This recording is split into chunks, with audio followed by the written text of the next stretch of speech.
මේ අවසාන විනාඩි කිහිපය නිසා ඔයගලන්ට කැමති නම් ප්‍රශ්න අහන්න පුළුවන්. මොකද අපි අනිත් දවසේ ඉතුරු කොටස උනත් කරන්න පුළුවන්. මේ තව ඉතුරු කොටසයි තියෙන්නේ. ගැටලු තියෙනවා නිරාකරණය කරගන්න පුළුවන්. එහෙම නැත්නම් මට ඉතුරු කොටස කරගෙන යන්න පුළුවන්. ඒ යන අවස්ථාව උනත් නවත්තගෙන අහන්න පුළුවන්, කිසිම ගැටලුවක් නැහැ.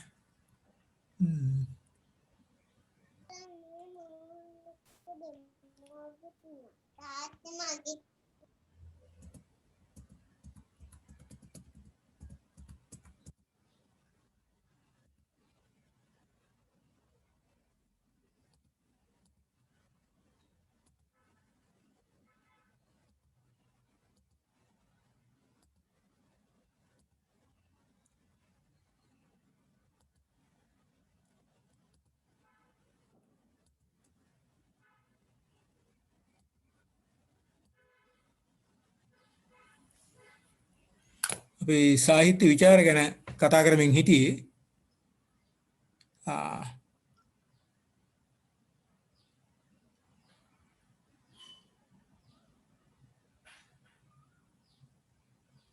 එතකොට මේ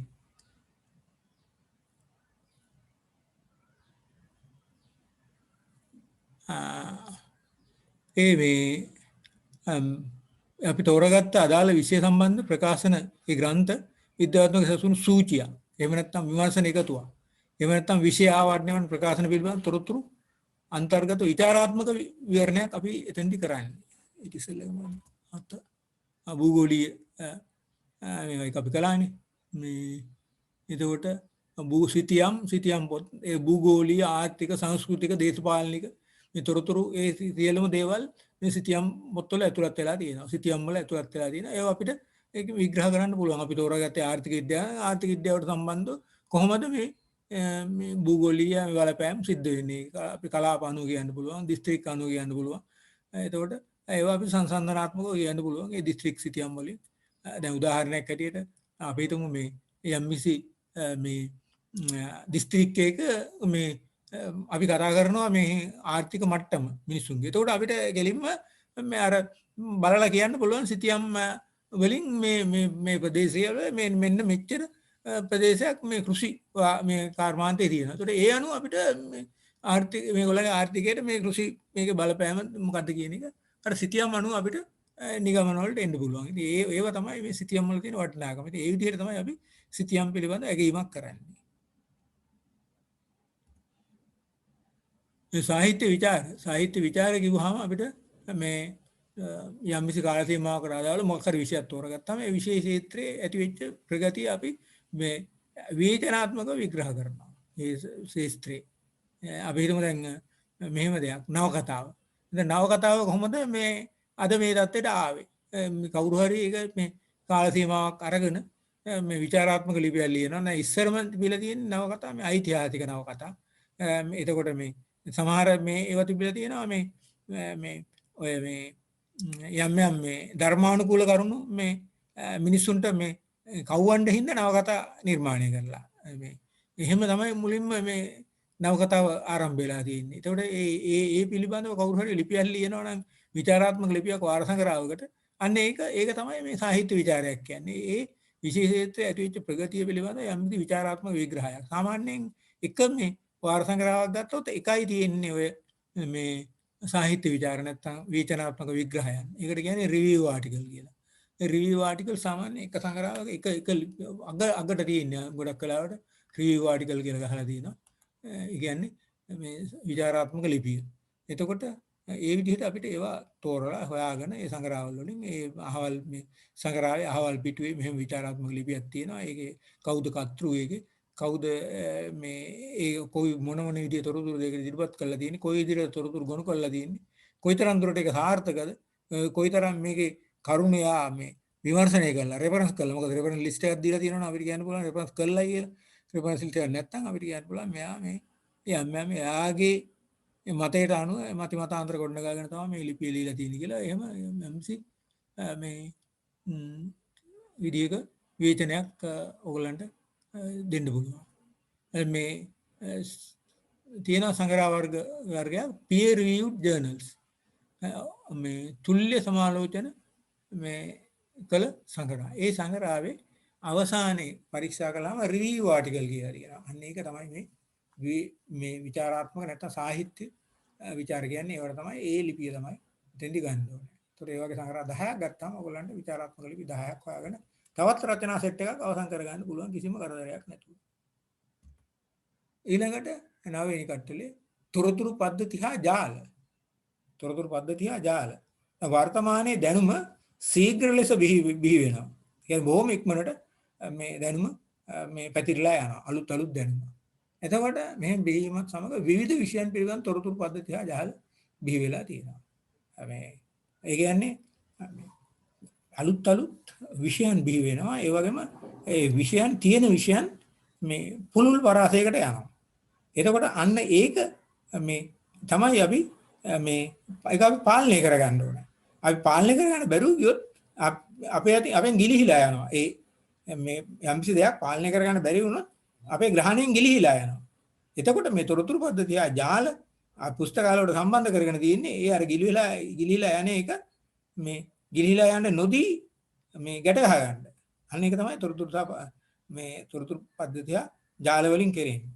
එතකොට මේ තොරතුරු මේ ජාලයන් වලට අපිට ලබා ගන්න පුළුවන්. විශේෂයෙන්ම තොරතුරු මධ්‍යස්ථානවල තියෙන සම්පත් අපිට ඒවා පිළිබඳ තොරතුරු මේ ජාලයන් හරහා ලබා ගන්න පුළුවන්. ඒ කියන්නේ දැනුම අපි පිටාරය ගලාගෙන යන්න දෙන්නේ නැහැ. අපි කොහොම හරි ඒවා රැකගෙන ආරක්ෂා කරගෙන ඒවා කළමනාකරණය කරගෙන අවශ්‍ය විදිහට අවශ්‍යයට දෙන්න. දැනුම කියන එක පිටාර ගලන්න දෙන්නේ නැහැ. ඒවා යම් කිසි විදිහක අපි තොරතුරු පද්ධතියක් තුල ජාලයක් තුල ගැට ගහගෙන ඒක අපි දෙනවා පාඨකෙන්ට. අන්න ඒක තමයි මේ තොරතුරු පද්ධතිය ජාල කියලා කියන්නේ.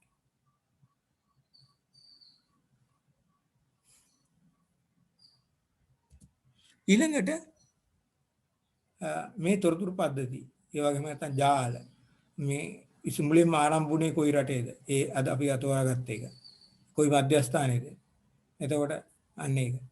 දැනට ඇත්තට මේ තොරතුරු ජාලය පවත්වාගෙන යන්නේ කොතනද? කොයි ස්ථානයේද මේ තොරතුරු මිය පවත්වාගෙන යන්නේ? එතකොට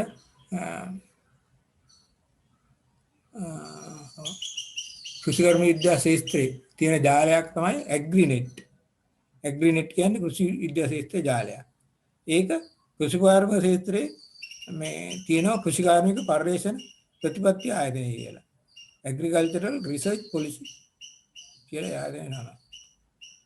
අන්න ඒකේ අපිට මේ එකකින් ලබා ගන්න පුළුවන් මේ කෘෂිකාර්මික පර්යේෂණ ප්‍රතිපත්ති ආයතනයෙන් ඇග්‍රිනෙට් එක පිළිබඳව විස්තර ලබා ගන්න පුළුවන්. කවුද ඒකේ සමාජිකයෝ? මොනවද ඒකෙන් කරන සේවාවන්? කොහොමද අපි පුස්තකාල අතර සම්බන්ධතාවය ඇති කරන්නේ? ඒ විදිහට මේ අපිට මේ කාප් එක කියලා ඉංග්‍රීසියෙන් කියන්නේ Center for Agricultural Research Policy. කෘෂිකාර්මික පර්යේෂණ ප්‍රතිපත්ති ආයතනය. Center for Agricultural Research Policy carb එක තමයි මේක මෙහෙයුම් මධ්‍යස්ථානයේ. කාප් එකෙන් අපිට දැනගන්න පුළුවන් කොහොමද ඇග්‍රිනෙට් එක කටයුතු කරන්නේ. ඒ නැතත් අපිට පොඩි අධ්‍යයනයක් කරලා ඒ තොරතුරු ඒවා ලබා ගන්න පුළුවන් අන්තර්ජාලයෙන්. එතකොට මේ අපි ඊළඟට මේ බලමු ඊළඟ ස්ලයිඩ් එක. මේකේ කියනවා මේ ජාතික විද්‍යා පදනම. ඒ කියන්නේ මේ National Science Foundation මේට්ලන් ප්ලේස් වල තියෙන කොළඹ. මේකේ තියෙනවා මේ විද්‍යාත්මක හා තොරතුරු ජාලයක්. ස්ලිස්ටිනෙට් එක කියන්නේ ශ්‍රී ලංකා මේ ශ්‍රී Lanka information scientific and technical information ස්ලිස්ටිනෙට් අයිය හොරක් නෑ මැද ස්ලිස්ටිනෙට්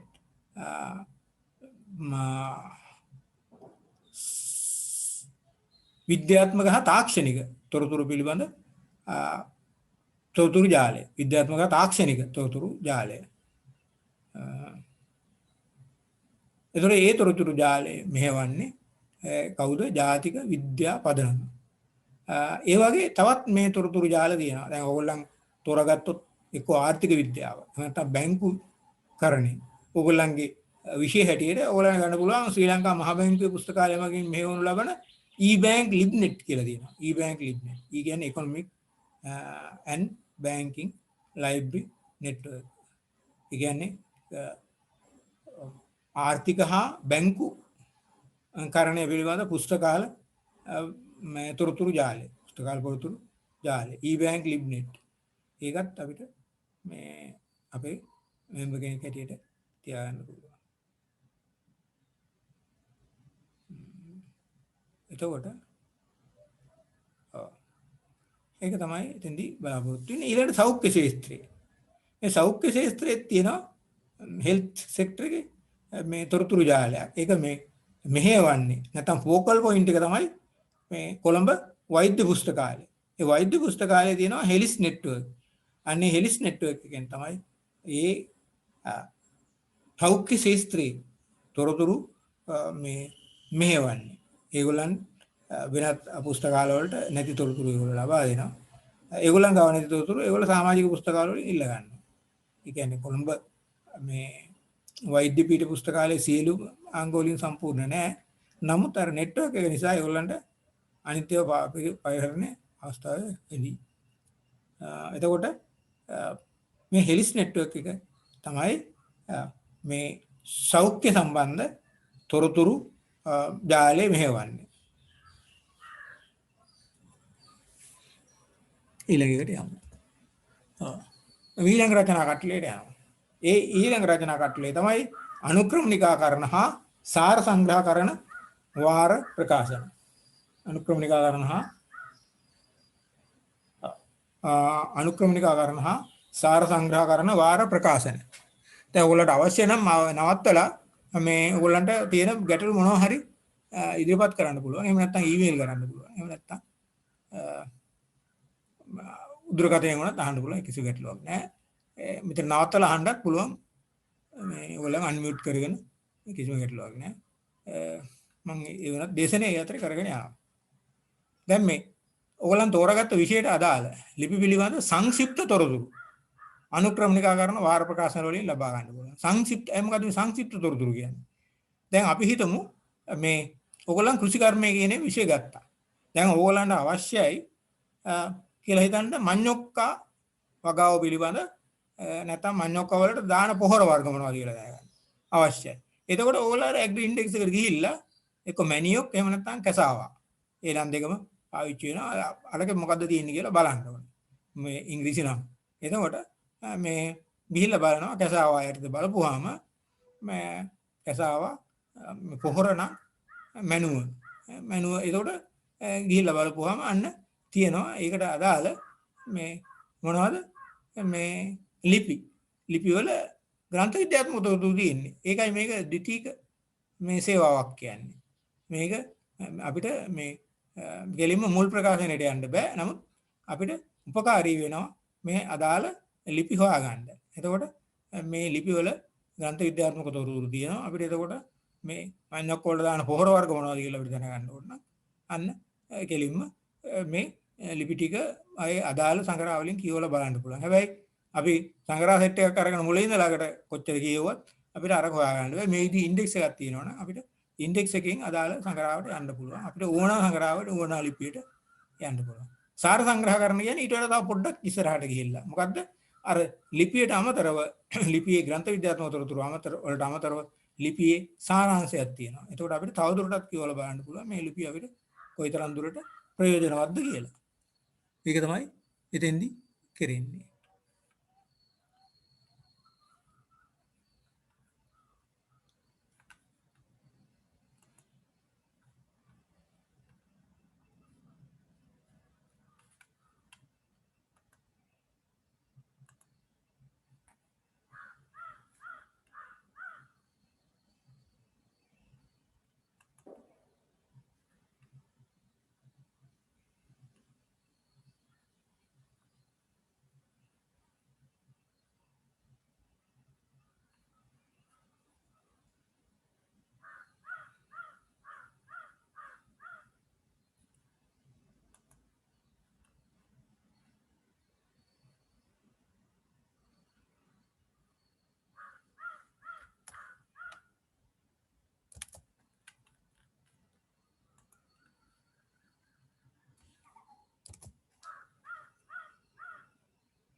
දැන් අපි අවසාන විනාඩි කිහිපය යන්නේ.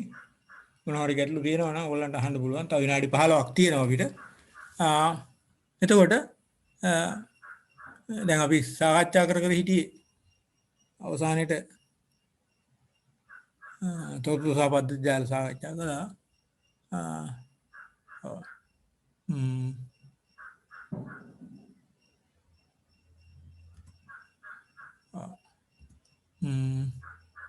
අනුක්‍රමණිකා කරන හා සාර සංග්‍රහ කරන වාර ප්‍රකාශන. දැන් මෙතෙන්දී මේ මාතෘකාවෙන් ඔයගොල්ලෝ රචනා ලියනකොට ගොඩක් මේ ඔය මේ පරිශනාත්මක මේ විෂයන් කෘෂිකර්මය අපි හිතමු ආර්ථික විද්‍යාව පුස්තකාල විද්‍යාවෙත් ඒ වගේ තියෙනවා. ඒ වගේ මේ පරිශනාත්මක විෂයන් වලදී මොකද යම්කිසි පුද්ගලයෙකුට මේ වාර සංග්‍රහ ලිපියක් හොයාගන්න ඕන නම් මේ කවදාවත් ඒ වාර සංග්‍රහයේ පටුන කියවලා ඒ අදාළ අපිට විෂයට අදාළ ලිපි හොයාගන්න බෑ. ඒ සඳහා විශේෂ විමර්ශන කෘති තියෙනවා. ඒ විමර්ශන කෘති තමයි එකක් තමයි මේ අනුක්‍රමණිකා කරන වාර සංග්‍රහ. අනිත් එක තමයි මේ සංක්ෂේප කරන වාර සංග්‍රහ. ඒ කියන්නේ මේ indexing journals අනිත් එක abstracting journals. ඉන්ඩෙක්සින් ජර්නල් එකේ තියෙන්නේ අනිවාර්යයෙන්ම ලිපියක ග්‍රන්ථ විද්‍යාත්මක තොරතුරු පමණයි. ඒ කියන්නේ ලිපිය මොන සංග්‍රහයේ මොන කලාපයේ මොන පිටුවේද තියෙන්නේ. නමුත් සාර සංග්‍රහ කරන සංග්‍රහවල තියෙනවා අර ලිපියේ මේ ග්‍රන්ථ විද්‍යාත්මක තොරතුරු වලට අමතරව ලිපියේ සාරාංශය.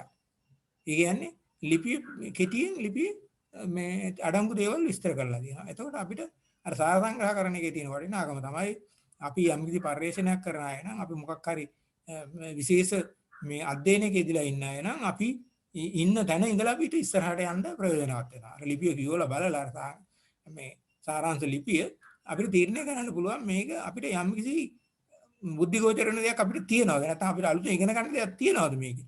එහෙම අලුතෙන් ඉගෙන ගන්න දෙයක් නැත්නම් අපි ඒක අමතක කරලා වෙනත් ලිපියකට යනවා. අලුතෙන් ඉගෙන ගන්න දෙයක් මේ ලිපිය අනුව අපිට තියෙනවා නම් අපි අර මුල් සංග්‍රහය හොයාගෙන ඒ ලිපිය කියවන්න පුළුවන් අපිට. එක්කෝ ඒක අනුම් කරලා ගෙන්න ගන්න පුළුවන්. මොකක් හරි ක්‍රමවේදයක් අපිට යොදා ගන්න පුළුවන්. ඒකයි මේ සාර සංග්‍රහ කරන වල තියෙන විශේෂ වැදගත්කම අනුක්‍රමණිකාකරණ වලට වඩා. අනුක්‍රමණිකාකරණ වලින් අපිට ග්‍රන්ථ විද්‍යාත්මක තොරතුරු පමණක් දැනගන්න පුළුවන් සංග්‍රහ ලිපියක. එතකොට දැන් උදාහරණයක් ඇටියට කෘෂිකර්ම ක්ෂේත්‍රයේ න ඇග්‍රි ඉන්ඩෙක්ස්. එතකොට මේ තවත් ඔය තියෙනවා මේ FAO එක නැත්නම් මේ කෘෂිකර්ම ආහාර සංවිධානයේ නිකුත් කරන නොයෙකුත් මේ වාරස්ථා සංග්‍රහ කරන සේවා. ඒවා ඊටමත් මිල අධිකයි. නමුත් ඒ සමහර පුස්තකාලේ මිල අධික වුණත් ඒවා ගන්නවා හේතුව ඒක සාර සංග්‍රහ කරන සේවාවක් හරි ඉන්ඩෙක්ස් එකක් හරි ගත්තාම මේ අනුක්‍රමණිකාකරණ සේවාවක් හරි ගත්තාම සංග්‍රහ 500ක් විතර ආවරණය වෙනවා ඒක. 500,000. ඉතින් ඒක හරි ප්‍රයෝජනයි. එතකොට ඒ අදාළ ලිපි විතරක් අපිට හොයාගෙන පාඨකයාට දෙන්න පුළුවන්. එතකොට දැන් අපි ඒ වගේම තමයි මේ පුස්තකාල විද්‍යා ක්ෂේත්‍රයේ තියෙනවා යම්කිසි මේ ඇබ්ස්ට්‍රැක්ටිං සර්විස් එකක්. ඒකට කියන්නේ ලීසා Library and Information Science Abstract. ඒක තියෙන්නේ ජාතික පුස්තකාලයේ පමණයි. අපිට ඒක මේ මුද්‍රිත එකක් හැටියට නෙමෙයි ඔන්ලයින් ඇක්සස් වෙන්න පුළුවන්. අපි ගිහිල්ලා පරිගණක අංශයට කිව්වහම මේ ජාතික පුස්තකාලයේ අපිට මේ ලීසා එකට අපිට අවශ්‍ය ඇක්සස් එක නැත්නම් ප්‍රවේශ වීමේ අවස්ථාව අපිට ලබා දෙනවා. ඒකයි මේ සාර සංග්‍රහ කරන මේවා තියෙන වැදගත්කම. ඉතින් මේවත් අපිට තියෙන්නේ කොයිතරම් දුරට මේ සාර සංග්‍රහ කරන සේවා කොයිතරම් අපේ විෂයට වැදගත්ද. දැන් රසායන විද්‍යාව විෂය තෝරගන්න කෙනෙකුට කෙමිකල් ඇබ්ස්ට්‍රැක්ට් තියෙනවා. මේ ජීව විද්‍යාව විෂය තෝරගන්න කෙනෙකුට බයොලොජිකල් ඇබ්ස්ට්‍රැක්ට්ස් තියෙනවා. ඒතර මේවත් දැන් මේවා මේ පළ වෙන්නේ නැහැ මුද්‍රිත ප්‍රකාශන හැටියට. මේවත් අපිට ඔන්ලයින් ගන්න වෙන්නේ. එතකොට අපිට මේ වෙබ්සයිට් එකට ගිහිල්ලා ඒවා බලන්න පුළුවන්. අපිට ඒ අනුව ඒවා පිළිබඳව විග්‍රහයක් කරන්න පුළුවන්. මේ තොරතුරු කොයිතරම් දුරට කාලීනද, කොයිතරම් දුරට මේ සාරගර්භද, කොයිතරම් දුරට විස්තරාත්මකද, ඒ විදිහේ තොරතුරු අපිට මේ ලියලා මේ ඇබ්ස්ට්‍රැක්ට් එකේ හරි ඉන්ඩෙක්ස් එකේ හරි තියෙන වටිනාකම පාඨකයාට පැහැදිලි කරන්න පුළුවන්. ඊළඟට ඔන්න පුස්තකාල සම්බන්ධ ලීසා Library and Information Science Abstract. දැන් ඕගොල්ලන්ට පුළුවන් ඕගොල්ලන්ගේ විෂය මාතෘකාවක් හැටියට මේ පුස්තකාල විද්‍යාව තෝරගන්න. විෂය නාමයක් හැටියට. පුස්තකාල විද්‍යාව තෝරගත්තාම ආයතන තියෙනවා, පුස්තකාල තියෙනවා. සමහරවිට පුස්තකාලයත් ආයතනයත් එක වෙන අවස්ථාවලුත් තියෙනවා. එතකොට මේ පුස්තකාල තියෙනවා, ආයතන තියෙනවා, මේ එතකොට encyclopedia, dictionaries තියෙනවා සෑහෙන දුරට. මේක මේ ඇත්තටම මම මේ සම්පූර්ණයෙන්ම නිර්දේශ කරන්නේ නැහැ. නමුත් අනිත් ඒවාට සමහර ඒවාට සාපේක්ෂව මේක හොඳ ටොපික් එකක්. මේකනොත් යම්කිසි මට්ටමකට අපිට ලියන්න පුළුවන්. මොකද ගොඩක් වෙලාවට අර ආයතන සහ පුස්තකාල කියන දෙකම එකට යන නිසා ටිකක් ඉතින් ගැටලුව මතුවෙනවා. ඒ නැතත් අනිත් ඒවාෙන් ගොඩක් ආවරණය කරගන්න පුළුවන්. ඒතකොට මේකෙත් ඇබ්ස්ට්‍රැක්ට් නිසා එකයි තියෙන්නේ. ලීසා Library and Information Science Abstract. එතකොට මේ මේකෙන් ඕගොල්ලන්ට පුළුවන් මේ අදාළ මේ අපි හිතමු දැන් කාට හරි ඕනේ මේ පුස්තකාල ශාස්ත්‍රයේ නිරත අයගේ මේ රැකියා තෘප්තිය පිළිබඳ අධ්‍යයනයක් කිරීම. එතකොට job satisfaction of library assistants ලාගියමු of library assistants කියලා ගහපුවාම ඔන්න එනවා සංග්‍රහ ලයිස්තුවක්. අර සර්ච් ටර්ම් එකේ ගහපුවාම එනවා ලයිස්තුවක්. ඒකේ සාරාංශයක් තියෙනවා. ලිපි සාරාංශය. එතකොට අන්න ඒ පිළිබඳ අධ්‍යයනයක් කරන කෙනෙකුට අන්න ඊටාත්ම ඵලදායි ඇබ්ස්ට්‍රැක්ටිං සර්විස් එකක්. මේක ජාතික පුස්තකාලයෙන් විතරයි මේ පහසුකම අපිට ගන්න පුළුවන්.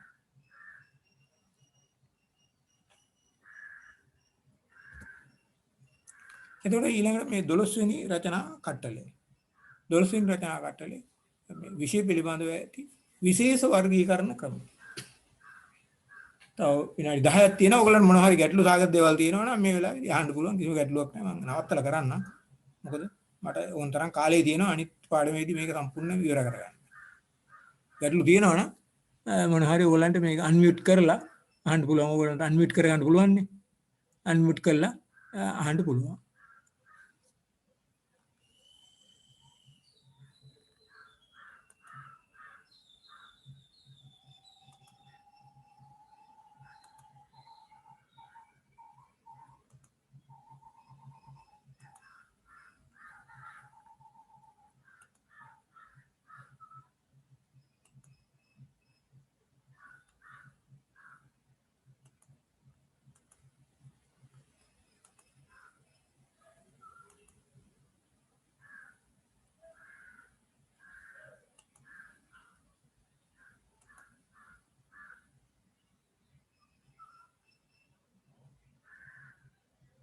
විශේෂ පිළිබඳ විශේෂ වර්ගීකරණ ක්‍රම. දැන් ඔයගොල්ලෝ දන්නවා මේ සාමාන්‍ය පුස්තකාලවල විශේෂයෙන්ම ඔය මහජන පුස්තකාල සාමාන්‍ය පුස්තකාල ඒව මේ ශ්‍රී ලංකාවේ වැඩිම භාවිත වන්නේ මේ මොකද්ද ද්විදශම වර්ගීකරණය. ඉන්දියාවේ නම් මේ කෝලන් වර්ගීකරණ ක්‍රමයක් පාවිච්චි වෙනවා මේ රංගනාදගේ කෝලන් වර්ගීකරණ ක්‍රමය. එතකොට මේ ගොඩාක් රටවල පාවිච්චි වෙන්නේ සාමාන්‍ය පුස්තකාලවල ද්විදශම වර්ගීකරණය. ඇත්තටම ද්විදශම වර්ගීකරණය මගින් තමුන්ගේ ප්‍රකාශන නැත්නම් පුස්තකාල ද්‍රව්‍ය මේ අපිට මේ වර්ගීකරණය කරන්න අපහසු නම් නැත්නම් ඒක මදි නම් අපි වෙනත් එකකට යන්න වෙනවා. මොකක්ද ඒ වෙනත් එක? දැන් උදාහරණයක් හැටියට කියන්න පුළුවන් මම වෛද්‍ය ශාස්ත්‍රීය පුස්තකාලයක වැඩ කරපු නිසා මට අවසාන වශයෙන් වැඩ කරපු නිසා මට මේ අත්දැකීම ලැබුණා. මොකක්ද මේ විශේෂ වර්ගීකරණ ක්‍රමය මේ ඒ තමයි මේ එංගලන්තේ මේ වෛද්‍ය මේ පුස්තකාලය ජාතික වෛද්‍ය පුස්තකාලය National Library of Medicine National NLM National NLM classification scheme ඒවා ඒ විෂය වර්ගීකරණය ඇත්තටම හදලා තියෙන්නේ වෛද්‍ය ශාස්ත්‍රයේ මේ ප්‍රකාශන නැත්නම් වෛද්‍ය විද්‍යාත්මක මේ ග්‍රන්ථ වර්ගීකරණය සඳහාමයි මේ වර්ගීකරණ ක්‍රමය සකස් කරලා තියෙන්නේ. ඒ කියන්නේ ද්විදශම වර්ගීකරණයෙන් ගොඩාක් ගැඹුරට ගිහිල්ලා වෛද්‍ය ශාස්ත්‍රය විතරක් අරගෙන ඒකෙන් වර්ගීකරණ ක්‍රමයක් හදලා තියෙනවා. එතකොට ඒක පරිශීලනය කරන්න මට ඒක මේ පරිශීලනය කරන්න අවස්ථාව ලැබුණා. මේ එතකොට අන්න ඒ මම ඒ ක්ෂේත්‍රයේ හිටපු නිසා තමයි මම ඒ අත්දැකීම ගත්තේ. දැන් මේ ඕගොල්ලත් යම් විදිහට තෝරාගෙන ඒ අදාළ පුස්තකාලේ අපිට ඕගොල්ලෝ තෝරාගත්තා කියලා ආර්ථික විද්‍යාව. දැන් අපි දන්නේ ආර්ථික විද්‍යාව පිළිබඳ විශේෂ වර්ගීකරණ ක්‍රමයක් තියෙනවද නැද්ද කියන්නේ. ඒක එතකොට ඕගොල්ලන්ට සිද්ධ වෙනවා ආර්ථික විද්‍යාව පිළිබඳ පුස්තකාලයකට ගිහිල්ලා ඕගොල්ලන්ගේ මේ ද්විදශම වර්ගීකරණයට ඇරෙන්න ඕගොල්ලන්ගේ පොත්වලට වර්ගීකරණයක් මොකක් හරි තියෙනවද විශේෂ වර්ගීකරණ. එහෙම හෙව්වොත් තිබුණොත් ඕගොල්ලන්ට එවෙන් රචනා ලියන්න පුළුවන්.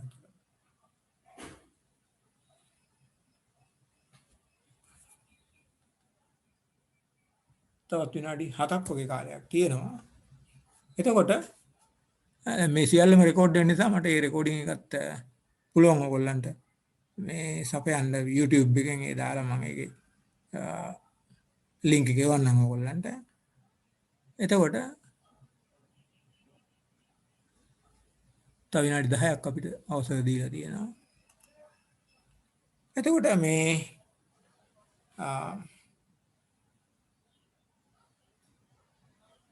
විශේෂ පිළිබඳ තියෙන විශේෂ වර්ගීකරණ ක්‍රම. එතකොට ඒ වර්ගීකරණ අංශේ නැත්නම් පොත් මේ සූචිකරණ හා වර්ගීකරණ තනි අංශයක් හැටින් ඉන්නේ. ඒ අංශේ පුස්තකාල යාදිපති. එහෙම නැත්නම් ප්‍රධාන පුස්තකාලය. ඒ දෙන්නෙන් කායින් හරි විමසුවොත් එහෙම බලාපොරොත්තුවක් තියෙනවා නම් මේ ද්විදශම වර්ගීකරණයෙන් එළියට ගිහිල්ලා වෙනත් වර්ගීකරණයකට යන්න වෙනත් විෂය ගැඹුරු තියෙන වර්ගීකරණයකට යන්න අන්නේ අවස්ථාව ලබා ගන්න. එහෙම ඔයාලට පහසුකම් තියෙනවා නම් එහෙම හොඳ පහසුකම්.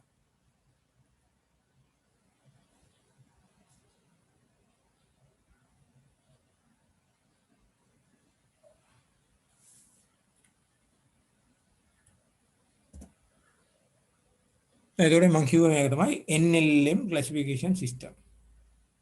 National Library of Medicine. ඔයාලට මේක බලන්න ඕන නම් අන්තර්ජාලයට යන්න NLM classification scheme කියලා ගහන්න. එතකොට ඔයාලන්ට ඒක සම්පූර්ණ ස්කීම් එකම අධ්‍යයනය කරගන්න පුළුවන්. NLM National Library of Medicine.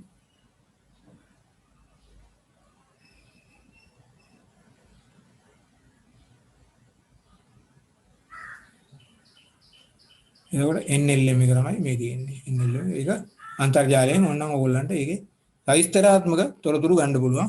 ඕගොල්ලන්ට වෛද්‍ය පුස්තකාලයක වැඩ කරනවා නම් මේක අවශ්‍ය නම් හොයාගන්න පුළුවන්. නැත්තම් ඒක ඕගොල්ලන්ගේ පුස්තකාලයට යොදා ගන්න පුළුවන්. මීළඟ රචනා කටල අංක 13 විශේෂ විශේෂිත වූ සූචිකරණ ගැටලු. විශේෂ විශේෂිත වූ සූචිකරණ ගැටලු. ඒ කියන්නේ දැන් කලින් අපි කිව්වේ ක්ලාසිෆිකේෂන් වර්ගීකරණය. දැන් මේ කතා කරන්නේ සූචිකරණය. මේ මේ කැටලොගින් සම්බන්ධ ගැටලු. දැන් ඇත්තටම ගැටලුවක් මතුවෙන්නේ කාටද? ඕනෑම ගැටලුවක් මතුවෙන්නේ ඒ ශාස්ත්‍රයේ කටයුතු කරන පුද්ගලයාට. කටයුතු කරන්නේ නැති අයට ගැටලු මතුවෙන්නේ නැහැ නේ. එතකොට විශේෂිතව සූචිකරණ ගැටලුවක් මතුවෙනවා නම් මතුවෙන්නේ සූචිකරණය කරන පුද්ගලයාට, සූචිකාරකට. එයාට තමයි මේ ගැටලුව මතුවෙන්නේ.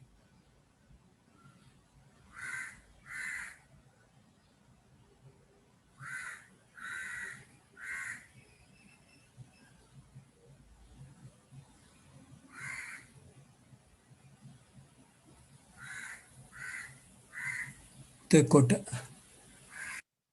සූචිකරණ ගැටලු. කාටද සූචිකරණ ගැටලු මතුවෙන්නේ? සූචිකරණ ගැටලු මතුවෙන්නේ සූචිකරණය කරන පුද්ගලයින්ට. එතකොට එහෙමනම් යම් පුස්තකාලයක සූචිකරණ අංශේ සහකාර පුස්තකාලයකදී හෝ ප්‍රධාන පුස්තකාලයකදී අපි විමසන්න ඕනේ ගියාම ඕගොල්ලන්ට මොනවා හරි මේ විෂය කෘෂිකර්ම වෙන කෘෂිකර්ම. එතකොට ආර්ථික විද්‍යාව නම් ආර්ථික විද්‍යාව. එතකොට මේ බැංකුකරණය නම් බැංකුකරණය. මෙන්න මේ විෂයන් වලදී ඕගොල්ලන්ට මේ අදාළ විෂයේදී යම් යම් ප්‍රකාශන වර්ගීකරණ සූචිකරණය කිරීමේ මොනවද මතුවෙච්ච ගැටලු කියලා අහලා ඒවා හිතගන්න.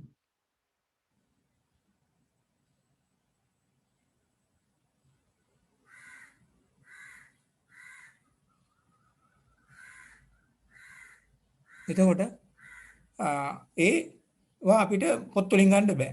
සාකච්ඡා මාර්ගයෙන් තමයි සූචිකරණ ගැටලු වලට විසඳුම් ලබා ගන්න පුළුවන්.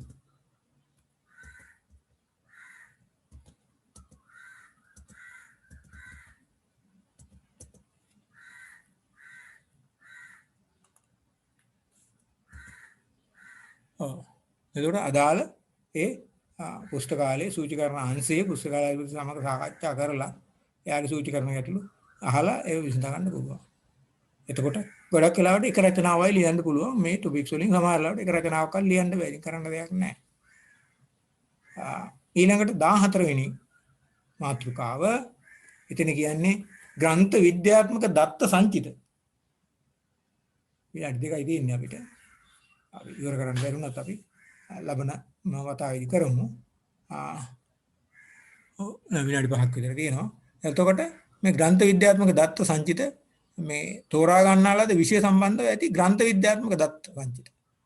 පිළිබඳව ඉදිරිපත් කිරීම මෙහි අරමුණ මේකේ අරමුණ තෝරාගත්ත මේ ඒ විෂය සම්බන්ධ තියෙන ග්‍රන්ථ විද්‍යාත්මක දත්ත.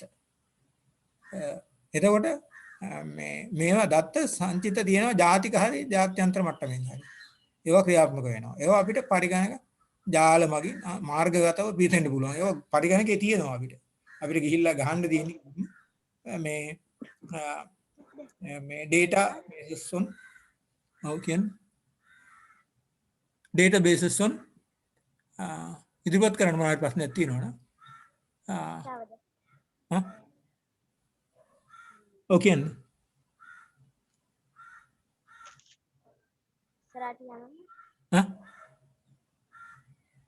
ඔව් ඉදිරිපත් කරන්න ප්‍රශ්න.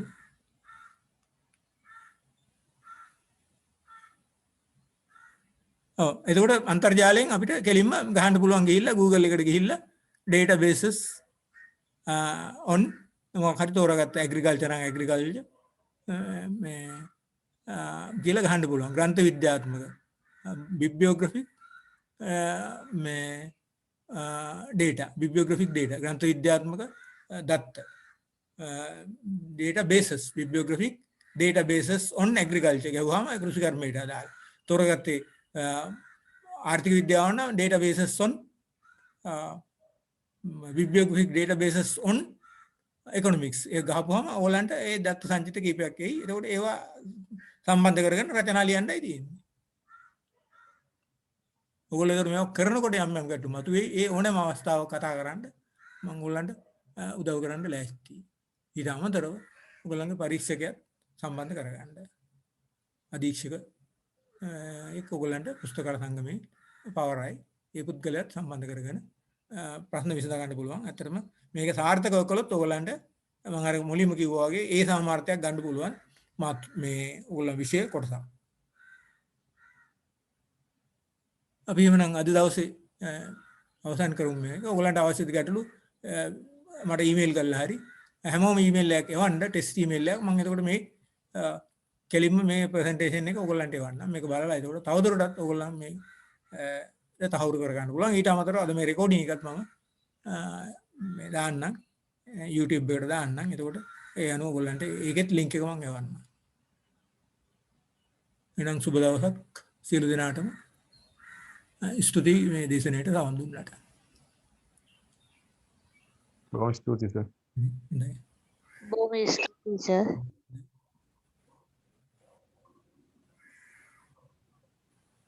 බොහොම ස්තුතියි සර්. හොඳයි.